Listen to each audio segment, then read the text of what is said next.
4 రోజులు రాష్ట్రంలో భిన్న వాతావరణం ఉంటుందని తెలిపారు వాతావరణ శాఖ అధికారులు.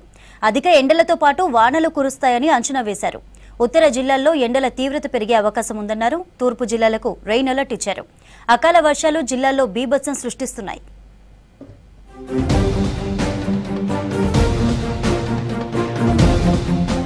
పొద్దంతా విపరీతమైన ఎండలు, సాయంత్రం తర్వాత ఉరుములు, మెరుపులు, ఈదురుగాలులతో వానలు. రాష్ట్రంలో భిన్నమైన వాతావరణం ఉంటుంది. మరో 4 రోజులు వెదర్ ఇలాగే ఉంటుందని చెప్పారు అధికారులు.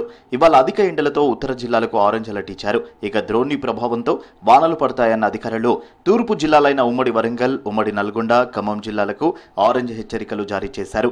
ఈ జిల్లాల్లో గంటకు 40 నుంచి 50 కిలోమీటర్ల వేగంతో ఈదురుగాలులు వీస్తాయని తెలిపారు.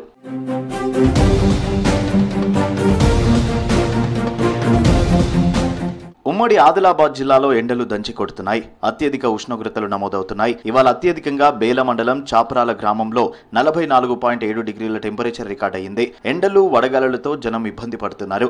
ఎండలో బయటకు వెళ్లాలంటేనే భయపడుతున్నారు.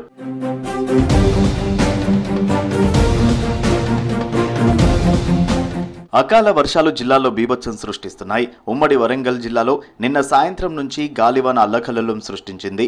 వరంగల్ జిల్లా నర్సంపేట్ డివిజన్లో వర్షానికి పంట నష్టం వాటిల్లింది. ఉరుములు, మెరుపులతో కూడిన వర్షానికి వరి పైరు నేల కొరిగింది. రోడ్ల మీద ఆరబోసిన ధాన్యం తడిసి ముద్దయింది. ప్రభుత్వం తమను ఆదుకోవాలని డిమాండ్ చేస్తున్నారు రైతులు.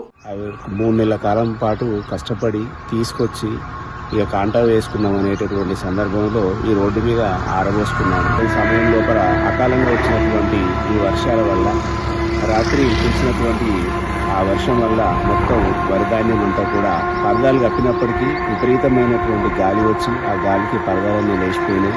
ఆ పడినటువంటి భారీ వర్షం వల్ల వరిధాన్యం మొత్తం కూడా తడిసిపోయింది. నిన్న నైటు పడ్డ అకాల వర్షానికి పంటలు, పొలాలు, మొక్కజొన్నలు అన్నీ కింద పడ్డాయి. ఇది నా పొలం మొత్తం నేలమట్టం అయిపోయింది. అన్ని ఒడ్లన్నీ రాలినాయి. మొత్తం పంటంతా నష్టమైంది. మహబూబాబాద్ జిల్లా డోర్నకల్ నియోజకవర్గంలో వర్షానికి చెట్లు విరిగిపడ్డాయి. గాలి దుమారానికి ఇండ్లపై రేకులు ఎగిరిపోయాయి. ములకలపల్లి నుంచి కురవి వెళ్లే రోడ్డుపై కాంపల్లి పెద్దమ్మ గుడి దగ్గర చెట్టు విరిగిపడడంతో రాకపోకలకు తీవ్ర అంతరాయం ఏర్పడింది. కొనుగోలు కేంద్రాల్లో ఆరబోసిన ధాన్యం తడిసి ముద్దయింది. పలు గ్రామాల్లో కరెంటు స్తంభాలు విరిగిపడ్డాయి. మామిడి చెట్లు విరగడంతో తీవ్ర నష్టం వాటిల్లిందని రైతులు ఆవేదన వ్యక్తం చేస్తున్నారు. తమను ప్రభుత్వం ఆదుకోవాలని డిమాండ్ చేస్తున్నారు. రాత్రి గాలిదుమ్ము బాగా వచ్చింది. ఆ గాలిదుమ్మికి మా ఇంటి మీద ఉన్న కప్పు మొత్తం లేచిపోయింది. భయానికి ఏది తెలవక బయట కూరుకుపోయినాం మేము. బియ్యం బస్తాలు మొత్తం దడిచిపోయినాయి. రాత్రి 2 మా రేకులన్నీ లేచిపోతే భయానికి మేము పక్కింటి వాళ్ళకి ఇంటికి వెళ్ళిపోయి పడుకున్నాము. రాత్రి నిద్రలేదు ఇక మాకు. బయ్యారంలోనూ ఉరుములు, మెరుపులతో కూడిన భారీ వర్షం పడింది. గాలివానకు మామిడికాయలు పూర్తిగా రాలిపోయాయి. పలు ప్రాంతాల్లో కరెంటు స్తంభాలు నేలకొరిగాయి. ఈదురుగాలులకు 140 ఏండ్ల నాటి ముత్యాలమ్మ మర్రి చెట్టు నేలకొరిగింది. బయ్యారం పెట్రోల్ బంకుతో పాటు పలు ఇండ్లపై రేకులు ఎగిరిపోయాయి. పలు ప్రాంతాల్లో భారీ చెట్లు రోడ్లపై విరిగిపడ్డాయి. మహబూబాబాద్, ఇల్లందు మధ్య రాకపోకలు బంద్ అయి జిల్లా ప్రజలు తీవ్ర ఇబ్బంది పడ్డారు.